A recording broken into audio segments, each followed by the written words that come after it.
Hello there, I'm Dr. Ryan Outwood coming to you from HealthOut Fitness. Here in Vancouver, BC, we're bringing health over here and fitness together here to keep you healthy and keep you in the game. So I want to walk through two exercises that newcomers to HealthOut might have a little bit of a challenge with, and if you could work on these exercises on your own a little bit, you might make the most out of your sessions. So the first one is a split squat. The split squat is the 2 feet are split apart like this, and you're just going up and down in the legs. But first, just working on being able to hold this position I find is very effective for people. So this is something you could do. These two exercises I'm giving you are actually exercises you could work on at work a little bit too, and throughout the day, just when you're hanging out. Doesn't necessarily have to be part of a workout. I'm just going to work on being able to hold this top position. Notice how my hips want to do this. So I'm going to take my tummy, tighten it up, and turn my hips back. So this is back in the hips, this is forward. So I'm tightening my tummy, feeling them turn back. And if I look at this line from this bone in the front to this little bone in my pelvis that sticks out in the back, it should be 0 degrees or level like this. Just holding that is actually quite effective for giving you a nice functional stretch of your hip flexors in the front and actually giving you just a little bit of coordination and strength through your abs in the front. So it's a good one to start with by just holding. And then after people have worked on this on their own for a little while, just holding this position, keeping the weight in the front foot, then you can move slowly towards just going up and down in the legs. And notice how, as I come up, my hips want to do this at the top, and so I'm going to keep that tipping the hips back feeling at the top to make sure this angle of my pelvis stays at 0 degrees.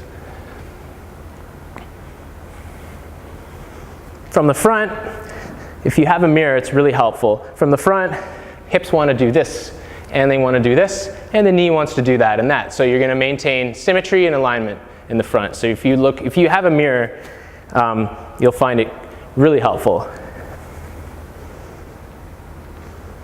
Now you want to be feeling like you're using the glute on that front leg, not too much your back leg, and that's a common problem. So one of the things I'll do is I'll encourage people to try putting a slippery surface underneath their foot and wear like a sock that's really slippery.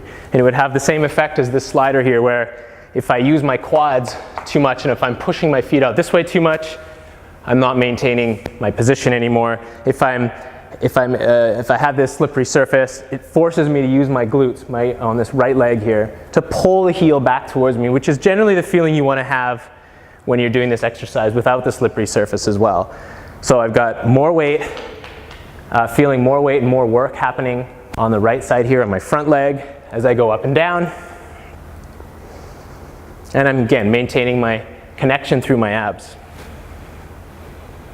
So that's the split squat. Now the squat, the primary problem people have with the squat is maintaining this nice protected position in their spines down here at the bottom. A lot of people, their butts will kind of wink under, and their lumbar spine will go into a lot of flexion at the bottom of their squat. So I thought this could be a helpful thing at work if you were just sitting and becoming more aware of what your hips are doing in this flexed position of the hips, because this is similar to when you're at the bottom of a squat.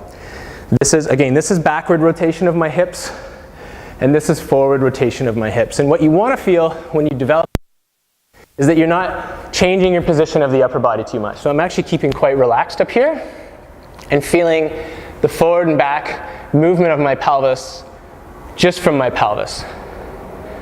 So if I'm doing this too much, that's teaching my back how to be almost overly tense to stabilize where I need it, which is just down here. So I'm just going to think about isolating those lowest parts of my lower back, tipping the hips forward, and then from this point here, if you've kind of got a good handle on this and you're okay, I think I get how this feels, and you're feeling those little muscles in the back get a little bit tired and warmed up, then you can progress to trying to actually squat up from that position. Right, and so the way you don't want to sit throughout the day or squat is like this. And the way you want to feel your lower back be more often anyways, it's okay to change position lots throughout the day. Slouch sometimes, that's okay, but on average, if your spine is in more of this position, you're going to have a more comfortable lower back. Great, so the squat and the split squat, I hope those were really helpful, get you up to speed. Intact Insurance, thanks again for your support. It was great to have you in here. Please encourage your other employees or friends you know from the business to come in, because I'd love to keep it going. Once again, don't just work out, health out.